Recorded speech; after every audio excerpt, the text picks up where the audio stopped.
দেখো এই অঙ্কগুলি প্রায় চাকরির পরীক্ষায় এসে থাকে। তো আজকের এই ভিডিওতে আমি দেখাতে যাচ্ছি এই অঙ্কটি কিভাবে সলিউশন করব। ওকে, তো চলো অঙ্কটি সলিউশনটা শুরু করি। তো দেখো কি বলেছে, 998/99 ইন্টু 99। তো দেখো এটা অনেকে কি গন্ডগোল কি করে, এই যে দেখো এই যে জায়গাটুকু এটি হলো না একটা মিক্সড ফ্র্যাকশন, ঠিক আছে, এই জায়গাটুকু একটা মিক্সড ফ্র্যাকশন। তো অনেকে এটাকে গোলমাল করে ফেলে, যার জন্য অঙ্কটি মানে করতে পারে না। তো এটাকে প্রথমে ধরুন মানে এটাকে মানতে হবে যে এটা হলো ফিক্সড ফ্র্যাকশন, মানতে হবে মানে এটাই মিক্সড ফ্র্যাকশনেই আছে, ঠিক আছে। তো এটা কিভাবে হয়, তো 999 দেখো এখানের মধ্যে যখন মিক্সড ফ্র্যাকশন থাকে, মিক্সড ফ্র্যাকশন কিন্তু মাঝখানে একটা যোগ আকার নিয়ে থাকে। হ্যাঁ, এখানে যোগ আকার, তো নিশ্চয়ই এখানে যোগ আকার হবে।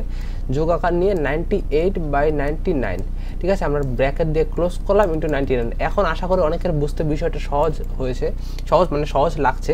তো এখন তাহলে কি হবে, এখন 999 ইন্টু 99, তারপরে প্লাস আবার কত হবে, প্লাস হবে 98/99, ঠিক আছে, এরকম হবে। তো দেখো এই যে এটা অনেকের কনফিউশনটা একটাই ছিল যে এখানে মিক্সড ফ্র্যাকশন, সেটা অনেকে বুঝতে পারছিল না, বা যারা যারা জানে অনেকে জানে অনেকে করতে পারবে, আবার অনেকের নতুন নতুন যারা সেগুলো বুঝতে পারে না, তাই আমি এটা বলে দিলাম।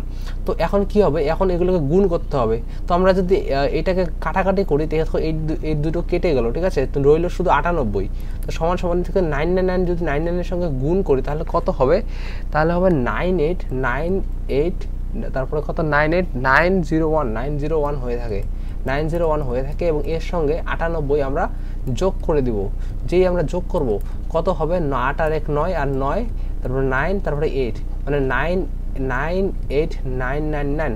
এটি কোন অপশনে রয়েছে, এ নাম্বার অপশনটিতে রয়েছে। এই নাম্বার অপশনটি হবে এই প্রশ্নের কারেক্ট অ্যান্সার। আশা করি তোমরা সকলে এই প্রশ্নের সলিউশনটা বুঝতে পেরেছো, এবং ভিডিওটিকে অবশ্যই লাইক করে দিও এবং চ্যানেলটিকে অবশ্যই সাবস্ক্রাইব করে দিও, এবং এরকম ইনফরমেটিভ ভিডিও আমি আরও দিয়ে থাকি। Okay, thanks for watching the video.